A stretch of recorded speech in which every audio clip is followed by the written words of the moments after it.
जातिगत जनगणना को लेकर भाजपा प्रदेश अध्यक्ष चौधरी भूपेंद्र सिंह ने प्रेस कॉन्फ्रेंस के दौरान राष्ट्रीय अध्यक्ष अखिलेश यादव पर जोरदार हमला बोला।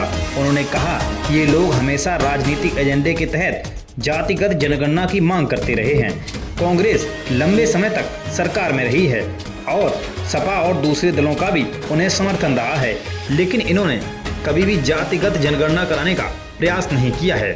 भाजपा की सरकार ने मोदी जी के नेतृत्व में ये ऐतिहासिक निर्णय लेने का काम किया है, हम उसका स्वागत करते हैं। वहीं बाबा साहेब भीमराव अम्बेडकर और अखिलेश यादव के पोस्टर पर क्या बोलते नजर आए भाजपा प्रदेश अध्यक्ष भूपेंद्र चौधरी, आइए आपको इस खबर के माध्यम से सुनवाते हैं। 30 अप्रैल 2025 के दिन माननीय प्रधानमंत्री नरेंद्र मोदी जी के नेतृत्व में राजनीतिक विषयों की कैबिनेट समिति ने निर्णय लिया है कि जातियों की जनगणना को आने वाली जनगणना में सम्मिलित किया जाए। यह इस बात को दर्शाता है कि वर्तमान सरकार देश और समाज के सर्वांगीण विकास के हितों के लिए प्रतिबद्ध है।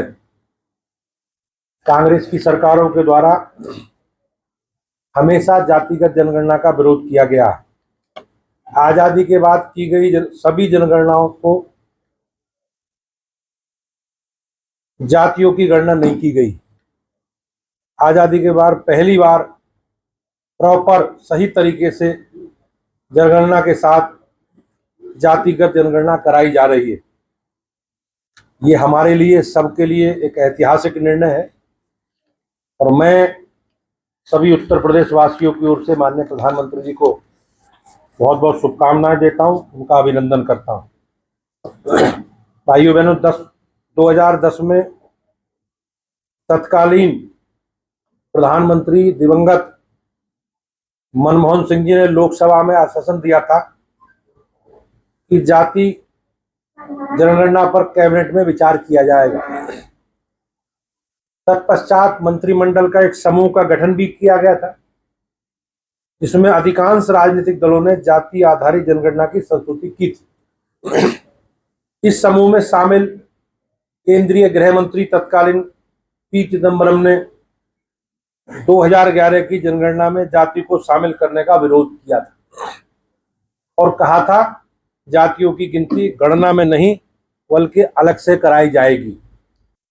18 सितंबर 2024 को गृह मंत्री अमित शाह जी ने जनगणना पर बोलते हुए कहा था कि इस संबंध में सरकार के फैसले को जनगणना की घोषणा के समय सार्वजनिक किया जाएगा।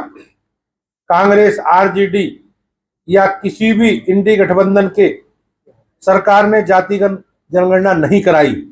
कांग्रेस की ओर से कर्नाटक में जातिगत सर्वे कराया गया है, जिसे आज तक सार्वजनिक नहीं किया गया।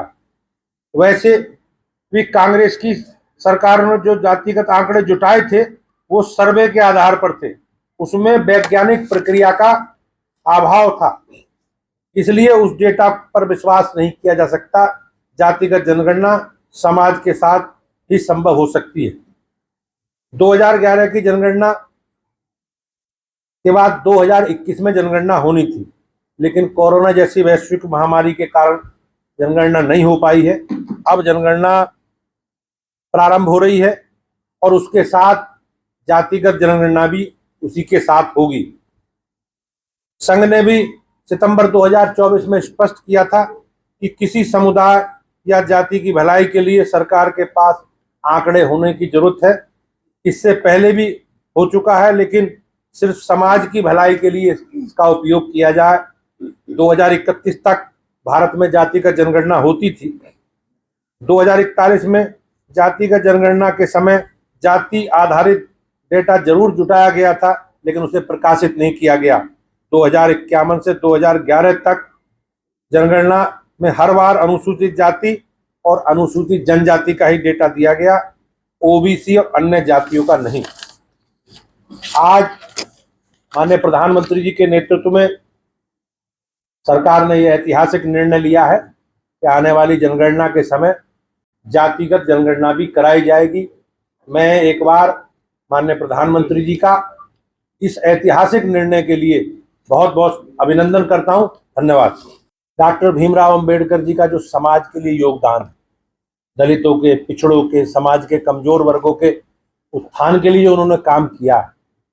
अखिलेश और समाजवादी पार्टी डॉक्टर भीमराव अंबेडकर जी के बराबर का दिखाने का जो प्रयास अखिलेश यादव जी को कर रहे हैं, ये निश्चित रूप से करोड़ों दलितों का अपमान है। और हमेशा समाजवादी पार्टी ने, आप उनका ट्रैक रिकॉर्ड देखो, सबसे ज्यादा दलितों के प्रति उत्पीड़न की कार्रवाई, सबसे ज्यादा दलित महापुरुषों के प्रति अपमानजनक व्यवहार, और समाजवादी पार्टी के नेता और उनकी सरकार के वरिष्ठ मंत्री रहे आजम खां डॉक्टर भीमराव अंबेडकर जी को सार्वजनिक बयानबाजी करके भूमाफिया तक घोषित उन्होंने कर दिया। जितने भी दलित महापुरुषों के नाम से सरकारी संस्थान थे, समाजवादी पार्टी ने उनके नाम बदलने का काम किया है। तो निश्चित रूप से मैं ये कह सकता हूं कि समाजवादी पार्टी हमेशा दलित विरोधी रही है। ये उनका दोगलापन है और राजनीतिक एजेंडा है।